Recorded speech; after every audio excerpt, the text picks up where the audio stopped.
سب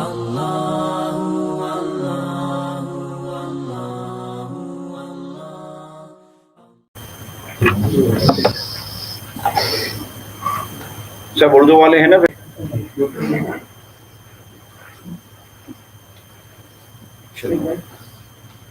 الحمد لله نحمده ونستعينه ونستغفره ونؤمن به ونتوكل عليه ونعوذ بالله من شرور أنفسنا ومن سيئات أعمالنا من يهده الله فلا مضل له ومن يضلله فلا هادي له ونشهد أن لا إله إلا الله وحده لا شريك له ونشهد أن سيدنا ومولانا محمدا عبده ورسوله أما بعد عن عبد الله بن عباس رضي الله تعالى عنهما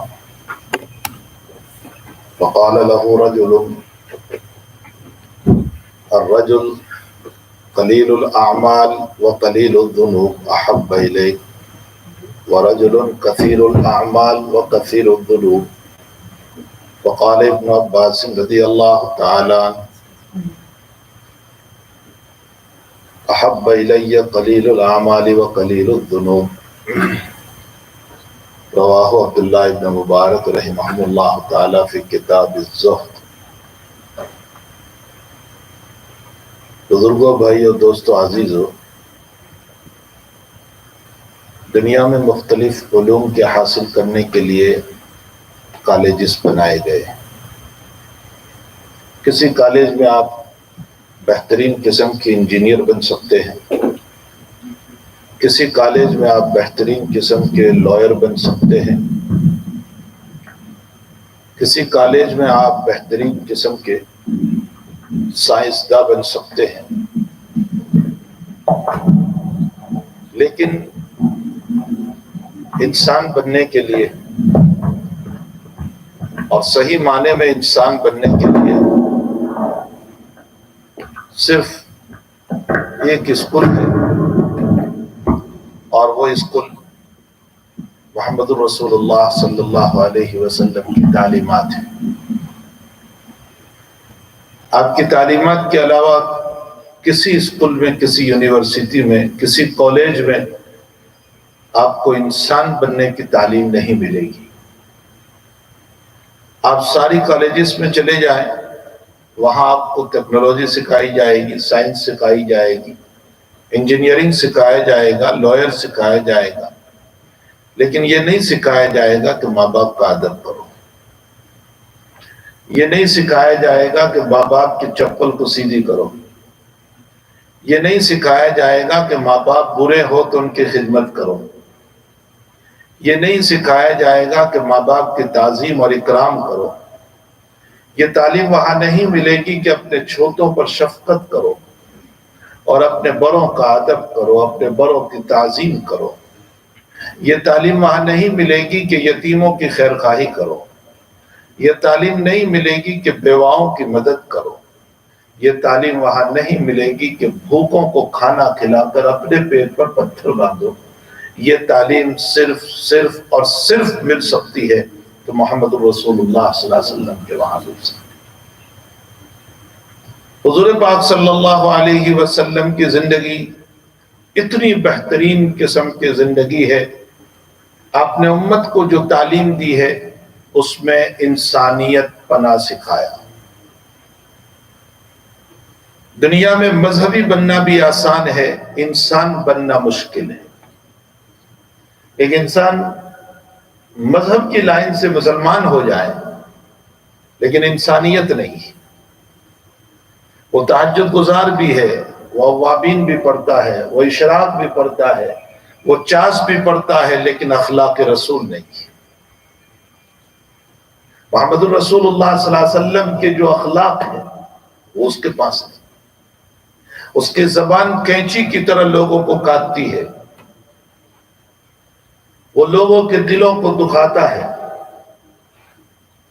وہ اپنے اخلاق کے ذریعے سے لوگوں کو ستاتا ہے۔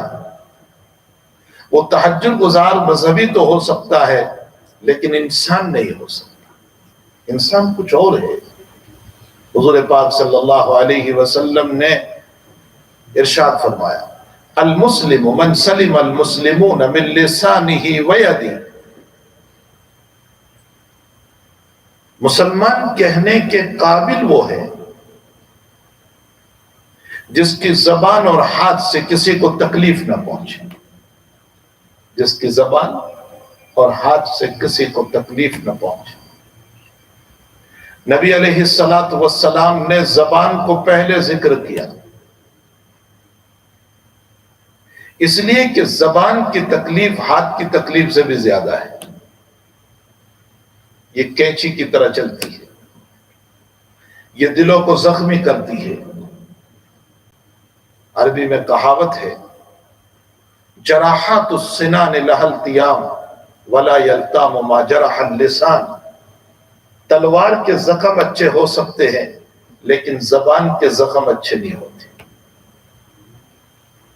علامہ ابن قیم رحمت اللہ علیہ ایک بہت بڑے محدث گزرے ہیں، انہوں نے ایک بہت پیاری بات لکھی، قلب المؤمن مثل الزجاج، مومن کا دل ایک کانچ کی طرح ہے، ایک شیشے کی طرح ہے۔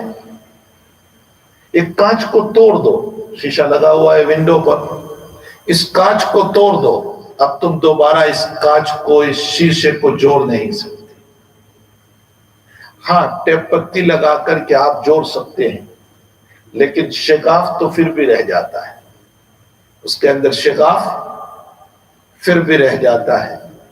فرمایا مومن کے دل کو اگر آپ نے توڑ دیا اپنی زبان کے ذریعے سے، اپنے گندے بول کے ذریعے سے، اپنی کینچی والی زبان کے ذریعے سے، تو اس صورت میں نے اور آپ نے اس سے معافی بھی مانگ لی، وہ ٹیپ پتی سے جوائنٹ ہوئی، لیکن حقیقت میں وہ دل نہیں جڑا۔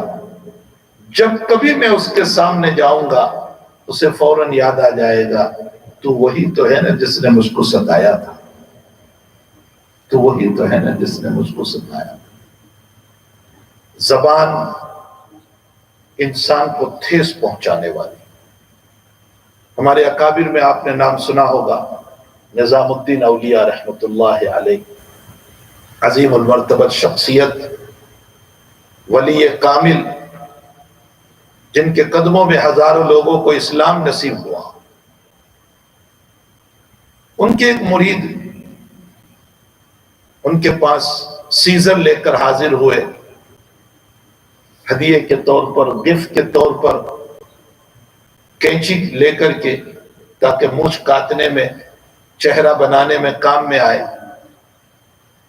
نظام الدین اولیاء رحمت اللہ علیہ نے اپنے مرید سے فرمایا، بیٹے تو سیزر اور کینچی کے بجائے سوئی لاتا تو اچھا ہوتا۔ فرمایا حضرت میں بہت محبت سے اس ہدیے کو لے کر آیا ہوں، سیزر آپ کے چہرے اور مونچھ بنانے میں کام میں آ جائے، میں بہت محبت کے ساتھ اس گفٹ کو لے کر آیا ہوں۔ فرمایا بیٹے سیزر کاٹنے کا کام کرتی ہے، سوئی جوڑنے کا کام کرتی ہے، میرے اللہ نے مجھے جوڑنے والا بنایا ہے، توڑنے والا نہیں بنایا، کاٹنے والا نہیں بنایا۔ اسی لیے جناب رسول اللہ صلی اللہ علیہ وسلم کا ارشاد گرامی حضرت الامام بخاری رضی اللہ تعالیٰ عنہ نے نقل فرمایا کہ جو آدمی اپنے دو عضو کی حفاظت کی ذمہ داری مجھ کو دیتا ہے، جو آدمی اپنے دو عضو کی حفاظت کی ذمہ داری مجھ کو دیتا ہے، نمبر 1 زبان، نمبر 2 شرمگاہ۔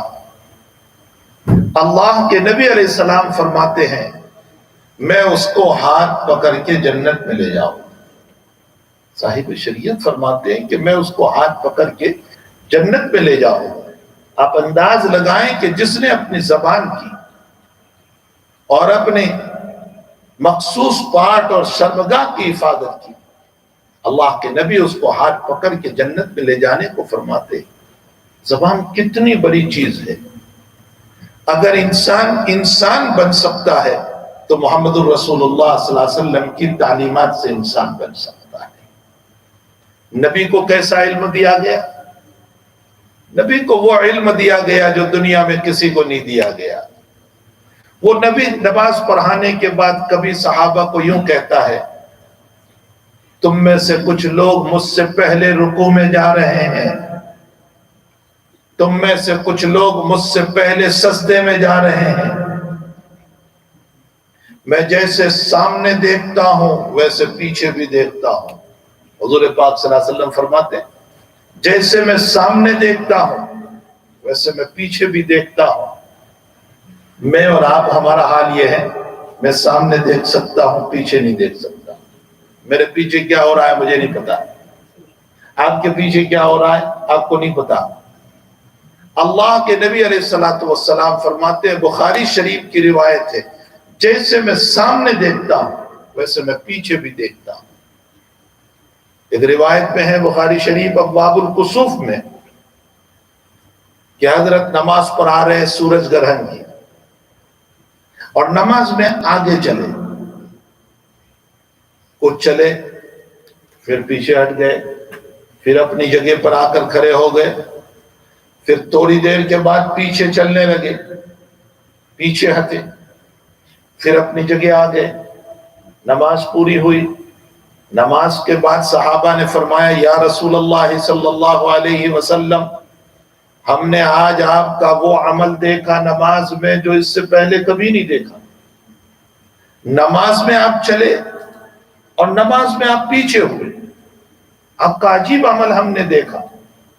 اللہ کے نبی علیہ السلام فرماتے ہیں، میں نے نماز میں دیکھا کہ اللہ نے جنت کو میرے سامنے کر دیا، اور جب جنت میرے سامنے آئی تو میں نے سوچا کہ گریپس کا ایک کھوسا لے لو، گریپس کا ایک کھوسا لے لو۔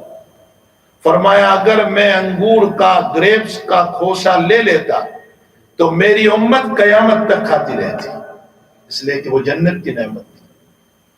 میرے بھائیوں یہاں یاد رکھیں، کوئی پرچھایا نہیں تھا، یہ جنت کا پرچھایا نہیں تھا، جنت کی شبیہ نہیں تھی، جنت کی مثال نہیں تھی، حقیقی جنت تھی، پردے ہٹا دیے تھے۔ فرمایا اگر میں گریپس کا کھوسا لے لیتا قیامت تک میری امت کھاتی رہتی۔ تو کیوں نہیں لیا آپ نے؟ فرمایا اس لیے نہیں لیا کہ امت کا ایمان بالغیب نہیں رہے گا۔ ایمان تو وہ معتبر ہے نا جو بن دیکھے ایمان لائے۔ اگر جنت کی نعمت کو دیکھ لیا تو یہ تو دیکھ کر ایمان ہوا۔ اسی لیے مرتے وقت ایمان اسی لیے قبول نہیں ہوتا کہ وہ آخرت کے نظارے کو دیکھ رہا ہے، اور جب آخرت کے نظارے کھل گئے تو اب ایمان لانے سے کیا فائدہ؟ اس ایمان کا کوئی فائدہ نہیں۔ اسی لیے عالم غرغرہ، عالم نزع، عالم سکرات، عالم موت کا ایمان معتبر نہیں ہے۔ تو ایمان بالغیب معتبر ہے، بن دیکھے ایمان۔ پہلے ہی جہاں سورہ بقرہ شروع ہو رہی ہے، یؤمنون بالغیب، جو بن دیکھے ایمان لاتے ہیں، وَيُقِيمُونَ الصَّلَاةَ، اور نماز کو قائم کرتے ہیں، وَمِمَّا رَزَقْنَاهُمْ يَنْفِقُونَ، اور جو ہم نے دیا ہے اس میں سے خرچ کرتے ہیں۔ فرمایا میں انگور کا کھوسا لے لیتا، گریپس لے لیتا، قیامت تک میری امت کھاتی رہتی، لیکن ایمان بالغیب نہ رہتا، اس لیے میں نے اس انگور کو نہیں لیا۔ فرمایا حضرت آپ پیچھے ہٹے؟ فرمایا اللہ نے پھر جنت کے بعد جہنم کو پیش کیا، اور جب جہنم کی آگ کو دیکھا تو میں پیچھے ہٹ گیا۔ جو نبی اس مصلی پر رہ کر مسجد نبوی میں جنت کو دیکھ سکتا ہے، جو جہنم کو دیکھ سکتا ہے، جو یہ کہہ رہا ہے کہ تم مجھ سے پہلے رکوع کرتے ہو مجھے پتا چلتا ہے، تم مجھ سے پہلے سجدہ کرتے ہو مجھے پتا چلتا ہے۔ بخاری کی روایت ہے کہ جیسے میں آگے دیکھتا ہوں ویسے میں پیچھے دیکھتا ہوں۔ کیسے پیچھے دیکھتے تھے؟ حضرات علماء نے لکھا ہے کہ اب تعالی جل شانہ نماز کے موقع پر دیوار کو آئینے کی طرح کر دیا کرتا تھا، جس کی وجہ سے پیچھے کا نظر آتا تھا۔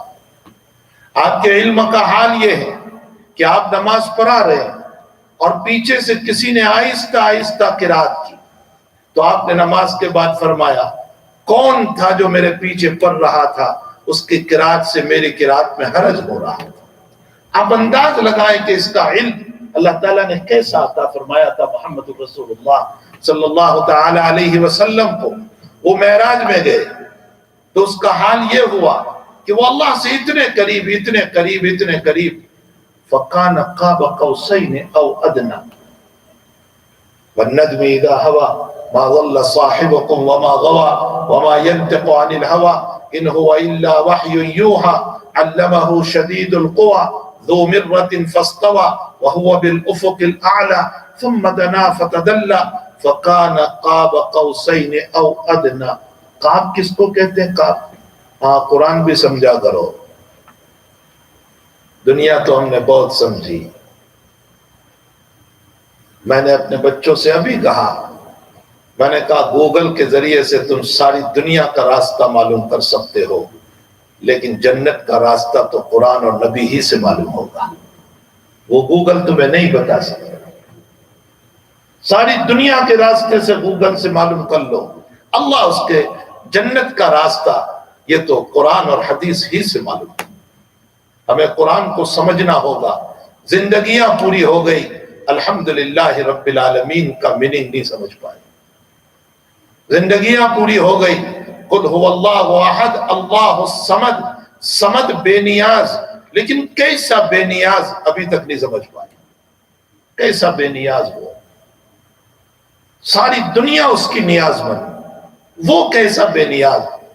فرمایا نہ مجھے بیماری آتی ہے، نہ مجھے ضعف آتا ہے، نہ مجھے بڑھاپا آتا ہے، نہ مجھے حالات آتے ہیں، نہ مجھے پریشانی آتی ہے، نہ مجھے بیوی کی ضرورت، نہ مجھے بچوں کی ضرورت. میں زمان و مکان سے پاک. یہ وہ رب ہے جو اپنے آپ کو سمد کہہ رہا ہے. ہمارے حضرت شیخ مولانا محمد زکریا صاحب قادمی ثم المہاجر المدنی نور اللہ مرکزہ سمد کا ترجمہ فرماتے تھے اللہ کی ذات بری البیلی ہے. اور پھر مریدوں سے پوچھا، مجھے پوچھتے نہیں کہ میں نے یہ ترجمہ کیوں کیا البیلی. البیلی ویسے ہم تو ترجمہ کرتے بے نیاز. البیلی کیوں کیا؟ حضرت شیخ فرماتے ہیں البیلی اس معشوق کو کہتے ہیں کہ عاشق تڑپتا رہے اور معشوق یوں کہے جب چاہوں گا دیکھوں گا. اس کو البیلی معشوق کہا جاتا ہے. اللہ بھی سمد کے لفظ سے اپنے بندوں کو یہ کہہ رہا ہے میرے بندو ساری زندگی تڑپتے رہو اور سجدے کرتے رہو، جب چاہوں گا قبول کروں گا. تم میرے محتاج ہو، میں تمہارا محتاج ہوں. وجود میں نے تم کو دیا ہے، تمہیں مجھے پوچھنے کا حق نہیں. آج تو ہر انسان یہ سائنسی دنیا کیا ہو گئی.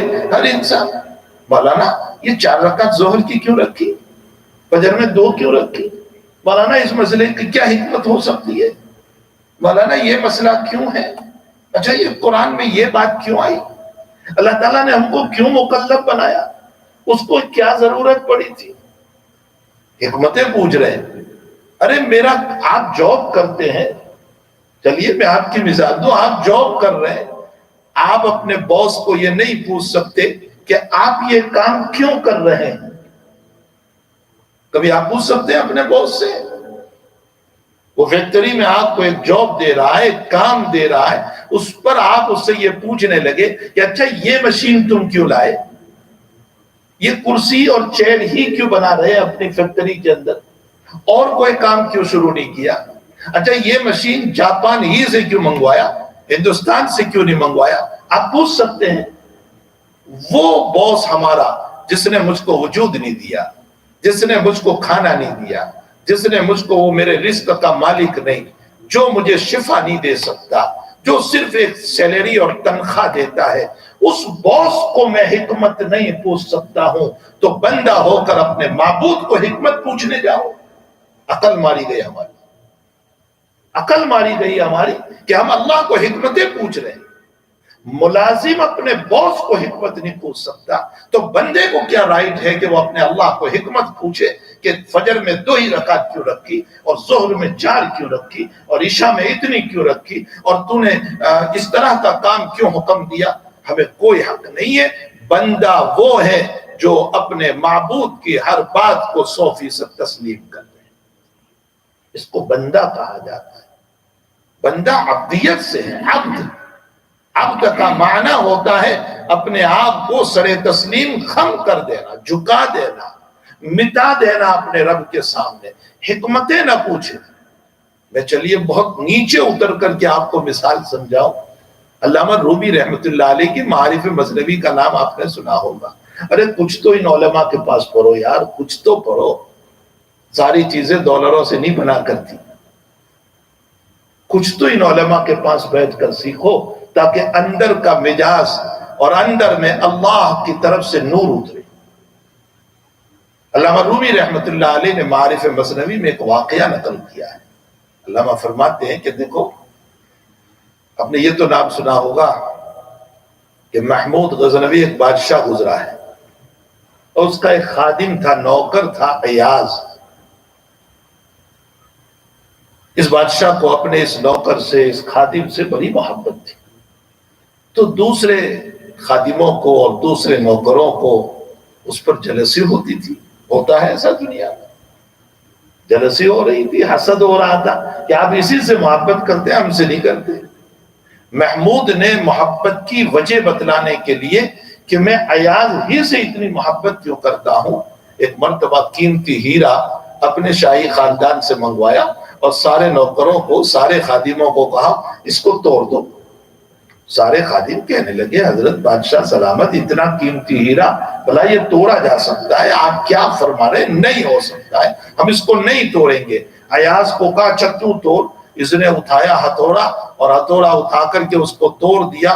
سناٹا چھا گیا. لوگ کہنے لگے اتنا قیمتی ہیرا آپ نے توڑ دیا. تو ایاز کا جواب تھا ہیرا ٹوٹ سکتا ہے، میرے آقا کا حکم نہیں ٹوٹ سکتا. ہیرا ٹوٹ سکتا ہے لیکن میرے آقا کا حکم نہیں ٹوٹ سکتا. محمود نے کہا یہ وہ وفاداری اور فرما برداری ہے اس کے اندر، اس کی بنیاد پر اس کے ساتھ میں محبت کرتا ہوں. تو میرے بھائیوں، ساری دنیا ٹوٹ سکتی ہے لیکن میرے آقا کا کلام نہیں ٹوٹ سکتا. میرے اللہ کا حکم، میرے نبی کا حکم، یہ کبھی نہیں ٹوٹ سکتا. ہمیں اس کو مد نظر رکھنا چاہیے.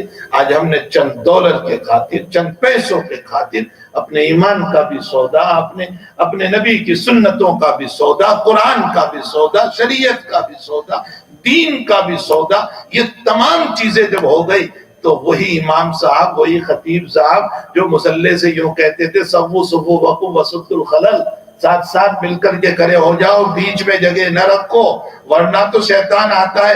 اب تو کتنے شیطان آ جاتے ہیں بیچ میں، اب کتنے شیطان آ رہے.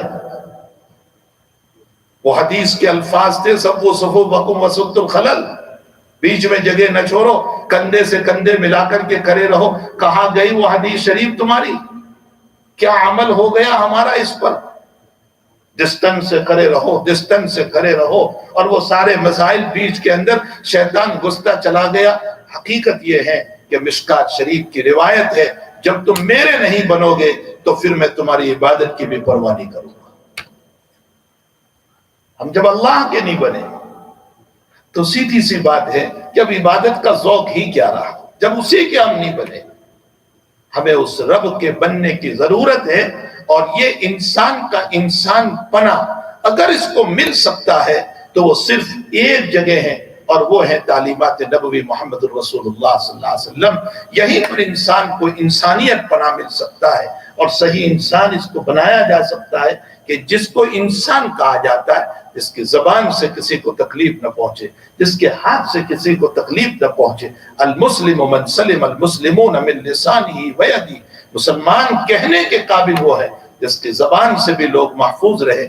بلکہ ایک روایت میں بخاری شریف میں ہے، نبی اکرم صلی اللہ علیہ وسلم نے حجۃ الوداع کے موقع پر حضرات صحابہ جو 1,00,000 سے زائد صحابہ کرام تھے، آپ نے صحابہ سے فرمایا آج کون سا دن ہے؟ صحابہ خاموش رہے کہ شاید نبی علیہ السلام کوئی نیا نام رکھ دیں گے. تو فرمایا آج یوم الاضحیٰ نہیں ہے، عید الاضحیٰ نہیں ہے، 10ویں تاریخ نہیں ہے. فرمایا جی یا رسول اللہ. فرمایا کون سا مہینہ ہے؟ صحابہ نے فرمایا اللہ و رسولہ عالم. وہاں حال یہی تھا کہ جاننے کے باوجود نبی کے حوالے کر دیا کرتے تھے کہ ہو سکتا ہے کوئی نئی بات مل جائے، شاید کوئی نیا نام رکھ لے. حضرت نے فرمایا ذوالحجہ کا مہینہ نہیں ہے؟ فرمایا جی۔ فرمایا جگہ کون سی ہے؟ فرمایا اللہ و رسول عالم کا حرم نہیں ہے؟ فرمایا جی یا رسول اللہ۔ تو اب نبی علیہ السلام نے فرمایا ان دماءکم واموالکم واعراضکم حرام علیکم کحرمت یومکم ھذا فی بلدکم ھذا فی شہرکم ھذا، جیسے یہ مہینہ ذوالحجہ کا محترم مہینہ اور 10ویں تاریخ یوم الاضحیٰ محترم اور احترام والا دن، اور جیسے حرم احترام اور محترم دن ہے، فرمایا مسلمان کے جان، مسلمان کا مال اور مسلمان کی عزت اس سے بھی زیادہ محترم ہے۔ حرم سے زیادہ محترم مسلمان کی عزت، مسلمان کی جان اور مسلمان کا مال، جس کو نبی نے محترم فرمایا۔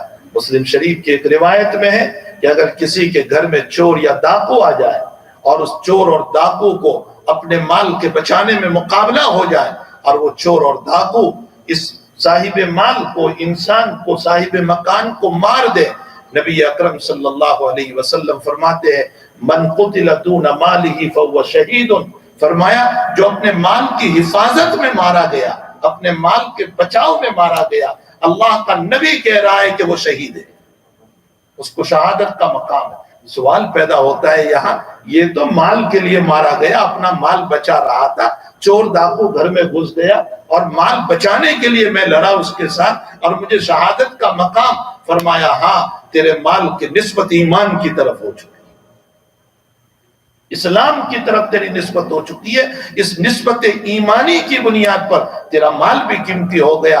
اگر مومن کا مال نسبت ایمانی کی بنیاد پر قیمتی ہو جاتا ہے تو پھر مومن کی جان کتنی قیمتی ہوتی ہے۔ آپ انداز لگائیں، یہ میں کوئی من گھڑت کہانیاں نہیں سنا رہا ہوں، میں آپ کو صحیحین کی روایات بتا رہا ہوں، میں آپ کو بخاری شریف اور مسلم شریف کے حوالے سے باتیں بتا رہا ہوں کہ نبی اکرم صلی اللہ علیہ وسلم نے فرمایا جو اپنے مال کی حفاظت میں مارا گیا وہ شہید ہے، اللہ تعالیٰ اس کو شہادت کا مقام عطا فرمائے۔ تو میرے بھائیوں، حقیقت یہ ہے کہ انسان کی تعلیم، انسان بننے کی، وہ جناب رسول اللہ صلی اللہ علیہ وسلم ہی کے پاس ملے گی۔ ہمیں اپنی زبان کی حفاظت کی بہت ضرورت ہے، یہ جو کینچی کی طرح چلتی ہے، جو لوگوں کے دلوں کو زخمی کرتی رہتی ہے۔ ہمارے بعض اکابر کا ملفوظ ہے، ارشاد فرمایا ہماری زبان سانپ سے زیادہ ڈنک کیلی ہے۔ سانپ جو ڈنک مارتا ہے نا، جیسے اس کا زخم ہوتا ہے، اس سے زیادہ زخم میری زبان سے ہوتا ہے، میری غیبت سے، میرے الزام سے، میرے جھوٹ سے، میرے بہتان سے، جو میں طرح طرح سے کسی پر الزام، کسی پر غیبت۔ اور یہ علماء بیٹھے ہوئے ہیں، مسئلہ سن لیں، اگر کسی نے کسی کی غیبت کی، غیبت کی تعریف کیا ہے؟ کسی کی پس پشت، کسی کے پیچھے ایسی بات کہنا جو واقعتاً اس میں موجود تھی، ہے اس میں یہ برائی اور وہ میں نے کی، اس کو غیبت کہا جاتا ہے۔ اور الغیبت اشد من الزنا، غیبت زنا سے بدتر ہے۔ ہماری مجلسیں بھری پڑی ہے اس سے، ہمیں فی کی مجلس معلوم ہوتی ہے جب تک کسی کی غیبت نہ ہو، جب تک کسی کی برائی نہ ہو ہمیں مزہ ہی نہیں آتا۔ عبداللہ ابن مبارک رحمۃ اللہ علیہ، جن کی میں نے ابھی جن کے کتاب سے حوالہ دیا ہے، یہ عبداللہ ابن مبارک تبع تابعی ہے، اتنی بڑی شخصیت، اتنی بڑی شخصیت، اتنی بڑی شخصیت ہے، اتنا بڑا محدث، اتنا بڑا محدث ہے۔ ان سے ان کے طلباء نے پوچھا کہ حضرت سبق پڑھا کر آپ خلوت میں چلے جاتے ہیں، مجلس میں نہیں بیٹھتے، ہمیں تو مجلس کے بغیر اچھا نہیں لگتا ہے۔ وہ جب سبق پڑھایا کہ سیدھے خلوت میں چلے گئے، سبق پڑھایا سب خلوت میں چلے گئے، آپ لوگوں کے ساتھ بیٹھتے کیوں نہیں؟ آپ کو تنہائیوں میں وحشت نہیں ہوتی؟ اکیلے اکیلے ہم تو، ہمارا تو جی گھبرا جاتا ہے نا۔ ابھی لاک ڈاؤن ہوا تو کہتے ہیں کہ لوگ ڈپریشن ہو گئے، لاک ڈاؤن ہوا تو کہتے ہیں ڈپریشن ہو گیا۔ سنو، سیدنا عبد القادر جیلانی رحمت اللہ علیہ فرماتے ہیں 3 علامتیں۔ پہلی علامت، اگر خلوت میں تیرا جی ذکر کو نہیں لگتا، انہیں تو طالبین دیکھیں، خلوت میں تیرا جی ذکر کو نہیں لگتا اور خلوت میں تیرا جی تلاوت قرآن کو نہیں لگتا اور خلوت میں تیرا جی اللہ کے ذکر میں، اس کی یادوں میں نہیں لگتا، تو فرمایا فَإِنَّ قَلْبَكَ مَيِّتٌ، تیرا دل مرا ہوا ہے، تجھے اپنے دل کو زندہ کرنے کی فکر کرنی پڑے گی۔ آج ہمارا یہی حال ہے، تھوڑی سی خلوت ہوئی تو ٹیلی ویژن چلاؤ بھائی، اچھا نہیں لگتا ہے، تھوڑی سی خلوت ہوئی ذرا موبائل دیکھ لیں، اچھا نہیں لگتا ہے، واٹس ایپ دیکھیں، ذرا فیس بک دیکھیں، جہاں ذرا سی خلوت بھی ہم سے برداشت نہیں ہوتی، اور اس خلوت میں فوراً کبھی ٹیلی ویژن، کبھی واٹس ایپ، کبھی فیس بک، کبھی کیا۔ کیوں؟ معلوم یہ ہوتا ہے کہ میرا دل مر چکا ہے، اس کو تعلق مع اللہ نہیں رہا۔ یہ نشانیاں بیان فرمایا، اور حقیقت یہ ہے کہ حضرت نے یہ جو بات اٹھائی ہے، میرا جی یہ کہتا ہے کہ آپ نے اس روایت سے اٹھائی ہے جس میں نبی کریم صلی اللہ علیہ وسلم نے فرمایا قلب ذاکر، ذکر کرنے والا دل زندہ ہے، ذکر کرنے والا دل زندہ ہے، حضور پاک صلی اللہ علیہ وسلم نے فرمایا، اور ذکر نہ کرنے والا دل مردہ ہے۔ بخاری شریف میں روایت ہے، تمہارے گھروں میں نماز پڑھا کرو اور تم اپنے گھروں کو قبرستان نہ بناؤ۔ ہائے کیا فرما رہا ہے، اپنے گھروں میں نماز پڑھا کرو اور اپنے گھروں کو قبرستان نہ بناؤ۔ جب تک فرائض مسجد میں پڑھتے، نوافل گھر میں پڑھ لیں، سنت گھر میں پڑھ لیں، اور جب لاک ڈاؤن کا زمانہ آیا تو ہم اپنے فرض کو بھی اپنے گھروں کے اندر پڑھ لیں، اپنی بیوی کو پیچھے کھڑی کر لیں اور نماز پڑھیں۔ لاک ڈاؤن کے زمانے میں بیوی سب میں کھڑی نہیں ہو سکتی، پیچھے تو کھڑی ہو سکتی ہے، اس کو پیچھے کھڑی کر دیں اور اس کے ساتھ نماز پڑھ لیں۔ اللہ کے نبی علیہ السلام نے فرمایا اپنے گھروں کو قبرستان نہ بناؤ۔ کیا فرما رہے ہیں نبی علیہ السلام؟ اشارہ کیا اس بات کی طرف جیسے میت اور مردے قبرستان میں نماز نہیں پڑھتے، اگر تم بھی اپنے گھروں میں نماز نہیں پڑھو گے تو تمہارا گھر بھی قبرستان بن جائے گا، پھر وہ مردوں کا مکان ہوگا، زندوں کا مکان نہیں ہو سکتا ہے۔ تو اگر زندگی بننے کے مسائل وہ تعلیمات نبوی سے ہیں۔ عبداللہ ابن مبارک رحمت اللہ علیہ، جن کے حوالے سے میں نے عبداللہ ابن عباس کی روایت کو پیش کیا، ان سے کسی شاگرد نے پوچھا کہ حضرت آپ سبق پڑھاتے ہیں، خلوت میں چلے جاتے ہیں، اکیلے رہتے ہیں، مجلس میں نہیں بیٹھتے، آپ کو گھبراہٹ نہیں ہوتی؟ آپ کو وحشت نہیں ہوتی؟ آپ اکیلے رہتے ہیں تو آپ کو گھبراہٹ ہی نہیں ہوتی؟ آپ کا جواب سونے کے پانی سے اپنے دلوں پر لکھنے کے قابل ہے۔ آپ نے ارشاد فرمایا کیف اتوحش ومعی رسول اللہ صلی اللہ علیہ وسلم، مجھے گھبراہٹ کیسے ہو سکتی ہے، میں تنہائیوں میں بھی میرے ساتھ اللہ کے نبی ہوتے ہیں، ان کی حدیثیں ہوتی ہیں، ان کا کلام مبارک ہوتا ہے، میں ان کے کلام میں رچا بسا رہتا ہوں، مجھے کیسے گھبراہٹ ہو، مجھے کیسے وحشت ہوگی؟ تو اگر میری خلوت میں، میری تنہائیوں میں اللہ کا قرآن ہو، اللہ کا ذکر ہو، اللہ کی یادیں ہو، کیسے ڈپریشن ہو سکتا ہے، کیسے وحشت ہو سکتی ہے، کیسے گھبراہٹ ہو سکتی ہے؟ لیکن حقیقت یہ ہے کہ قلوب ہمارے چونکہ مر چکے ہیں، اس کی بنیاد پر ہمیں نہ ذکر میں لذت آتی ہے، نہ تلاوت میں لذت آتی ہے، نہ نمازوں میں لذت آتی ہے، نہ جی نمازوں میں لگ رہا ہے، نہ دل اس کی طرف مائل ہو رہا ہے۔ وجہ اس کی یہ ہے کہ ہمارے قلوب مر چکے ہیں، ہمیں اس کو زندہ کرنے کی ضرورت ہے۔ اگر قلب زندہ ہوگا وہ اللہ کے ذکر سے زندہ ہوگا۔ نبی علیہ السلام کے آخری بات جس پر آپ دنیا سے تشریف لے گئے وہ بات یہ تھی کہ الصلاۃ وما ملکت ایمانکم، نماز قائم کرنا، نماز قائم کرنا، اور اپنے ماتحتوں پر، اپنے ہاتھ والوں کے، اپنے ہاتھ کے نیچے جو لوگ ہیں ان پر ظلم نہ کرنا، چاہے وہ اولاد ہو، چاہے وہ بیوی ہو، چاہے وہ جو ہے نوکر ہو، خادم ہو، غلام ہو، ملازم ہو، اپنے ماتحتوں پر ظلم نہ کرنا۔ یہ آپ کے آخری نصیحت ہے جس کے اوپر آپ اس دنیا سے تشریف لے گئے۔ نماز کے اہتمام کی طرف ہمیں اشارہ فرمایا۔ انسانیت اگر ملے گی تو تعلیمات نبوی علی صاحب الصلاۃ والسلام کی تعلیم سے ہمیں ملے گی۔ اس لیے حضرات صحابہ کرام کی زندگیاں بھی جو بنی تھی وہ نبی علیہ السلام کی تعلیم سے بنی تھی۔ اللہ کے نبی علیہ الصلاۃ والسلام نے اپنے صحابہ کے جسم پر محنت نہیں کی تھی، جسم پر محنت نہیں کی، شاندار کپڑے پہنو، اونچی ٹوپی پہنو، بہترین امامہ باندھو، اعلیٰ درجے کے، اس پر محنت نہیں کی۔ اللہ کے نبی علیہ الصلاۃ والسلام نے جو محنت فرمائی تھی وہ ان کے دلوں پر، ان کے دلوں پر محنت فرمائے۔ اسی لیے اللہ کہتا ہے کہ جب نبی نے اپنے مدرسے میں اپنے طلبہ پر یعنی صحابہ پر جب دلوں پر محنت کی تو اللہ کہتا ہے میں نے بھی ان کے رائٹنگ کا امتحان نہیں لیا کہ پیپر دے کر میں امتحان لوں۔ فرمایا کیسے امتحان لیا؟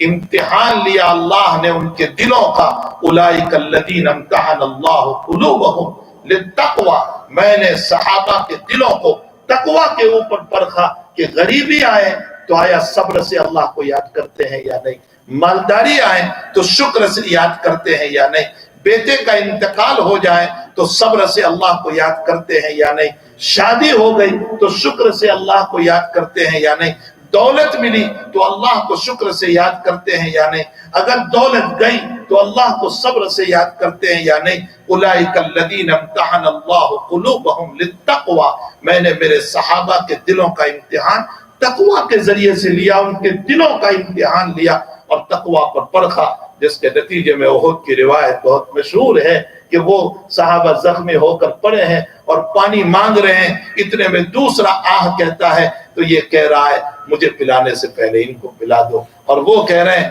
مجھے پلانے سے پہلے ان کو پلا دو، اور وہ کہہ رہے ہیں مجھے پلانے سے پہلے ان کو پلا دو۔ یہ ترتیب چلتی ہے اور واپس آتے ہیں تو ہر ایک کی وفات ہو چکی۔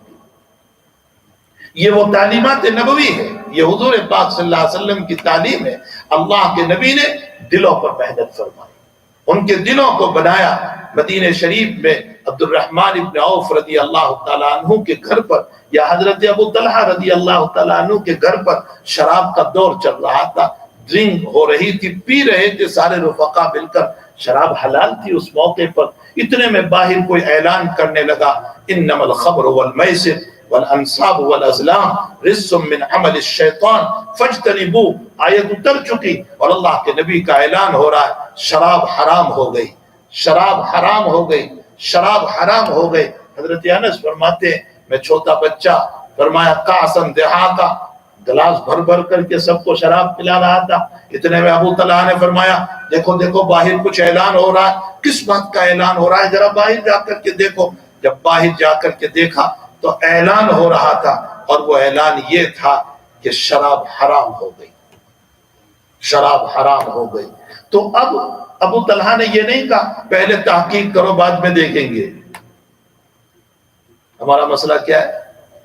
پہلے تحقیق کرو، کیا معلوم، ابھی تو کھا لینے دو، حرام گوشت ہو تو حرام، کوئی حرج نہیں، ابھی تو تحقیق کریں گے بعد میں۔ یہ نہیں کہا تحقیق کرو پہلے، یا یہ ہے کہ ابھی پی لی ابھی تو حرام ہو چکا ہے بعد میں دیکھا جائے گا، کوئی تعویل نہیں۔ روایتوں میں ہے مد کے توڑ دیے، گلاس پھوڑ دیے، شراب بہا دی اور جو پی تھی کہہ کر کے نکال دی۔ یہاں نبی کا کوئی پولیس نہیں آیا، انسپیکٹر نہیں آیا، داروغہ نہیں آیا، کوئی کلکٹر نہیں آیا، کوئی میئر نہیں آیا، کوئی نہیں آیا، کوئی پولیس کے بغیر ساری شرابیں آنکھ میں بہا دی۔ وجہ اس کی یہ ہے اللہ کے نبی کی محنت دلوں پر ہوتی تھی۔ آج کل کی ساری محنتیں جسم پر ہوتی ہے، نتیجہ یہ ہے کہ ظاہر میں تو گناہ نہیں کرتے، اندر میں سارے گناہ کرتے۔ ظاہر میں کیوں؟ وہ دندے کا در ہے۔ کسی نے مجھے کہا کہ یہ ہمارے وہاں تو ماشاءاللہ، یہی آپ کے وہاں کسی نے مجھے کہا ہمارے وہاں تو اتنا اچھا نظام ہے کہ بس ریڈ لائٹ ہے تو کھڑے رہیں گے، تب گرین ہو تبھی جائیں گے، رات ہو یا دن ہو۔ میں نے کہا کیمرہ اور پولیس کا در ہے، حقیقت کا در نہیں ہے۔ ہاں یہ تو کیمرے کے در پر رکے ہوئے ہیں کہ کیمرہ ہے ابھی ٹکٹ ملے گا، یا پولیس کھڑی ہوگی ابھی ٹکٹ ملے گا۔ کیوں؟ یہ سب کی وجہ یہ ہے کہ دل میں اللہ نہیں اترا، دل میں اللہ نہیں اترا، دل میں اس کا خوف نہیں، اس کی خشیت نہیں۔ اگر اس کا خوف اور خشیت ہو تو تنہائی میں اپنے کمرے میں بیٹھنے کے باوجود کبھی موبائل پر فلم نہیں دیکھوں گا۔ کیوں؟ اللہ معنا، وہ مجھ کو دیکھ رہا۔ اس نے تو اپنی رویت کو کیسے بیان فرمایا؟ حدیث شریف میں ہے کہ چونٹی تو بہت دور کی بات، جب چونٹی کالی رات میں زمین پر چلتی ہے اور اس کی جو لکیر چلنے کی زمین پر پڑتی ہے، اللہ کہتا ہے میں اس لکیر کو بھی دیکھتا ہوں۔ کیسے اس کی نظر ہے، کیسے اس کی نظر ہے۔ میں سمجھتا ہوں کہ تنہائی میں مجھے کوئی نہیں دیکھ رہا، وہ خالق و مالک مجھے دیکھ رہا ہے، وہ تنہائیوں میں بھی مجھے دیکھ رہا ہے۔ میرے والد نے مجھ کو نہیں دیکھا، میری ماں نے نہیں دیکھا، میری بیوی نے نہیں دیکھا، میرے بچوں نے نہیں دیکھا، لیکن میرا اللہ دیکھ رہا ہے۔ تو میرے بھائیوں، حضرات صحابہ کا مزاج جو بنایا وہ تقوی پر بنایا تھا۔ ان کے پاس اتنے کپڑے نہیں تھے، صحابہ کے پاس اتنے کپڑے نہیں تھے جو ہمارے پاس ہیں۔ بخاری شریف کتاب الصلاۃ میں ہے، حضرت جابر رضی اللہ تعالیٰ عنہ کے پاس ایک تابعی آئے اور انہوں نے فرمایا حضرت نبی علیہ السلام کی نماز پڑھ کے ہمیں بتائیں کہ حضرت کیسے پڑھتے تھے۔ تو حضرت جابر رضی اللہ تعالیٰ عنہ نے صرف لنگی میں اللہ اکبر 2 رکعت، صرف لنگی میں، اوپر کا کوئی کپڑا نہیں۔ حالانکہ اوپر کا کپڑا وہاں موجود تھا، کرتا وہاں موجود تھا، حضرت نے کھوتی پر لٹکایا تھا، اس کے باوجود نہیں پہنا اس کو، اور ویسے ہی 2 رکعت بغیر کرتے کے پڑھ لی۔ نماز کے بعد وہ تابعی کہنے لگے کہ حضرت یہ کپڑا یہاں موجود تھا پھر بھی آپ نے نہیں پہنا۔ بخاری شریف میں ہے کہ تجھ جیسے احمق کو بتانے کے لیے کہ نبی کے زمانے میں ہمارے پاس 2 کپڑے نہیں ہوتے تھے۔ ہاں وہاں 2 کپڑے نہیں تھے، لیکن جسم پر کوئی محنت نہیں، بلکہ جسم کے باب میں تو نبی نے یوں کہا تھا یہ مٹی ہونے والا ہے، اس پر محنت نہ کرو، اندر جو ہے اس پر محنت کرو جو وہاں ہمیشہ رہنے والا ہے، جو روح ہمیشہ سے چلی ہے اور ہمیشہ رہے گی، اس پر محنت کرو۔ نبی نے روح پر، قلب پر محنت کر کے امت کو اس بات کی تعلیم دی، اندر سجے گا تو باہر سجے گا، اندر کی سوچ صحیح ہوگی باہر کے اعمال صحیح ہوں گے، اندر کا سوچنا صحیح ہوگا باہر کے اعمال بھی صحیح چلیں گے، اندر کا سوچنا صحیح ہوگا عقل کی سمجھ بھی صحیح ہوگی، اور اگر اندر ہی غلط ہوگا الا ان فی الجسد مضغہ اذا صلحت صلح الجسد کلہ واذا فسدت فسد الجسد کلہ الا وہی القلب۔ اے لوگو خوب سن لو، ایک گوشت کا لوتھڑا تمہارے اندر رکھا ہے، اس کو امیر بنایا ہے، امیر پورا بدن اس کا معمور ہے، اس کا خادم ہے، اگر امیر صحیح چلا یہ خادم بھی صحیح چلیں گے۔ امیر ہی کا غلط سوچنا ہوا تو دماغ بھی غلط سوچے گا، ہاتھ بھی غلط چلے گا، پاؤں بھی غلط چلیں گے، اور پورا بدن، پوری آنکھیں، یہ پورا بدن جو ہے وہ غلط چلنے لگے گا، آنکھیں غلط چلنے لگے گی، زبان غلط چلنے لگے گی۔ کہنے کا مطلب حضور پاک صلی اللہ علیہ وسلم کا یہی ہے، اندر کی دنیا کو بنایا جائے۔ نبی کریم صلی اللہ علیہ وسلم نے اپنے صحابہ کے اندر کی دنیا کو بنایا تھا، قلب کو بنایا تھا۔ اسی لیے میں نے ایک چھوٹی سی بات عبداللہ ابن عباس رضی اللہ تعالیٰ عنہما کی، جس کو عبداللہ ابن مبارک رحمۃ اللہ علیہ نے اپنی کتاب الزہد میں پیش کی ہے۔ عبداللہ ابن عباس سے ایک آدمی نے پوچھا، سوال کیا، دریافت فرمایا کہ حضرت ایک آدمی ہے جو عبادت بہت تھوڑی کرتا ہے، فرائض پڑھ لیتا ہے، واجبات پڑھ لیتا ہے، نوافل بہت نہیں پڑھتا، نہ اوابین ہے، نہ تہجد ہے، نہ چاز ہے، نہ اشراق ہے، نوافل بہت نہیں پڑھتا، اور ایک لیکن گناہ بھی کم کرتا ہے، بہت گناہ نہیں کرتا ہے۔ اور ایک آدمی وہ ہے جو عبادت بھی بہت کر رہا ہے، بہت عبادت کر رہا ہے، اوابین بھی ہے، تہجد بھی ہے، اشراق بھی ہے، چاش بھی ہے، نفلی صدقات بھی ہے، عمرے پر عمرے بھی ہے، حج پہ حج بھی ہے، بہت عبادت کر رہا ہے، لیکن کثیر المعاصی، گناہ بھی بہت کرتا ہے، بہت زیادہ گناہ۔ تو ایک وہ ہے جو عبادت کم کرتا ہے، فرائض و واجبات صرف، لیکن گناہ بھی کم ہے، اور ایک وہ ہے جو عبادت بھی بہت کرتا ہے لیکن گناہ بھی بہت زیادہ کرتا ہے۔ حضرت آپ کے نزدیک ان دونوں میں سے پسندیدہ کون ہے؟ تو حضرت کیا فرماتے؟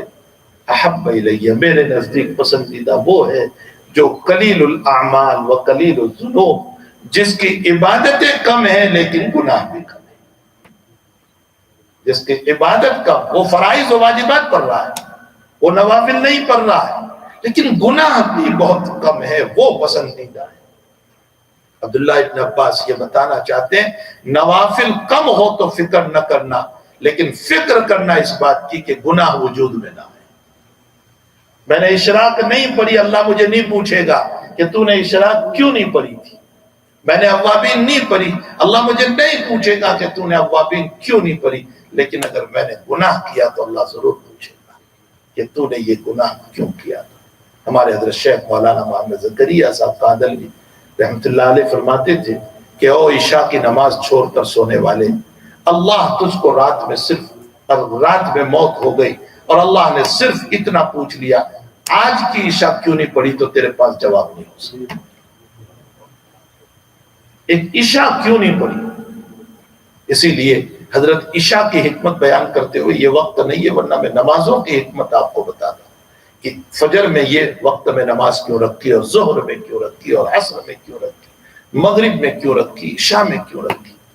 حضرت نے صرف عشاء کی نماز کی حکمت میں آپ کو بتاؤں، حضرت فرماتے ہیں کہ عشاء کی نماز کی حکمت یہ ہے کہ اے میرے بندے، جیسے مغرب کے بعد تھوڑی دیر کے لیے اجالا رہتا ہے، مغرب بعد آپ دیکھو تھوڑی دیر اجالا رہتا ہے، پھر اندھیرا شروع ہو جاتا ہے، تو تھوڑی دیر کے لیے دن بھر کے تذکرے بھی ہوتے ہیں، آج میں وہاں گیا، یہ کام کیا، فلاں کام کیا، دن بھر کے تذکرے، اور جہاں رات شروع ہو گئی پھر سونے کا نظام شروع ہو جاتا ہے، پھر رات کی تیاری شروع ہو جاتی ہے، پھر دین کے کام جو ہے وہ بھول بھلیا ہونے لگتے ہیں، بچوں کو کہا جاتا ہے ہوم ورک کر لیا، سو جاؤ، صبح جلدی اسکول جانا ہے، مدرسے جانا ہے، تو دن کے کام تھوڑی دیر کے لیے جب تک اجالا ہے، پھر اندھیرا شروع ہوا، سونے کا نظام شروع ہو جاتا ہے، بچے اپنے کمرے میں، والدین اپنے کمرے میں۔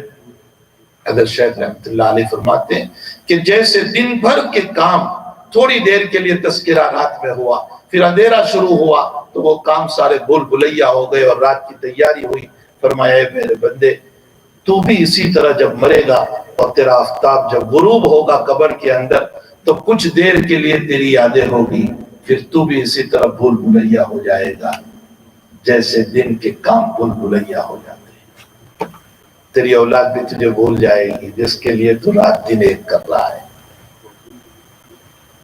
تیری اولاد بھی تجھے، یہی کا واقعہ ہے۔ ایک صاحب سے میں نے ابھی پوچھا ان کے والد صاحب کی قبر کے سلسلے میں، وہ مجھے کہہ رہے کہ میرے والد صاحب کی قبر پر آپ ذرا چلے دعا کے لیے۔ میں نے کہا میں سارے قبرستان والوں کی نیت سے آؤں گا، صرف ایک آدمی کیا ہوتا ہے، سارے قبرستان والوں کی نیت سے۔ تو میں وہاں چلا گیا، پھر میں نے ان سے پوچھا کہ آپ کے والد صاحب کے انتقال کو کہا 3 مہینے ہوئے۔ میں نے کہا آپ کتنی مرتبہ آئے؟ کہا یہ دوسری مرتبہ آیا ہوں۔ ہاں، اولاد بھی بھول جاتی ہے۔ حضرت شیخ فرماتے ہیں کہ اے انسان، تو مرے گا، تیرا آفتاب جیسے وہاں غروب آفتاب ہوا مغرب کے بعد، اسی طرح تیرا آفتاب جب قبر میں غروب ہوگا تو چند دن کے لیے تیری یادیں رہے گی، پھر تو بھی بھول بھلیا ہو جائے گا۔ تو رات کے اندھیرے میں ٹھوکریں کھاتا ہوا میری عشاء کی نماز پڑھ لے، جب سارے لوگ تجھے بھول جائیں گے تب قبر میں تیرا مولا تجھے یاد کرے گا، اپنی رحمتوں سے تجھے مالا مال کرے گا۔ میرے بھائیوں، حقیقت یہ ہے کہ عبداللہ ابن عباس رضی اللہ تعالیٰ عنہما کی بات وہ ہے جو نبی سے لی ہوئی بات ہوگی کہ میرے نزدیک پسندیدہ وہ ہے جس کے اعمال تھوڑے ہیں لیکن گناہ سے بھی بچتا ہے، وہ گناہ نہیں کرتا، کم گناہ ہے، وہ پسندیدہ ہے۔ آج کل ہم کسی سے بیعت ہوتے ہیں، وہ وظائف تو بہت دیتے ہیں لیکن گناہ سے بچنے کی تدبیریں بہت کم بتائی جاتی ہیں۔ اصل تو گناہوں سے بچنا ہے، گناہ سے بچیں گے ہماری آخرت بنے گی۔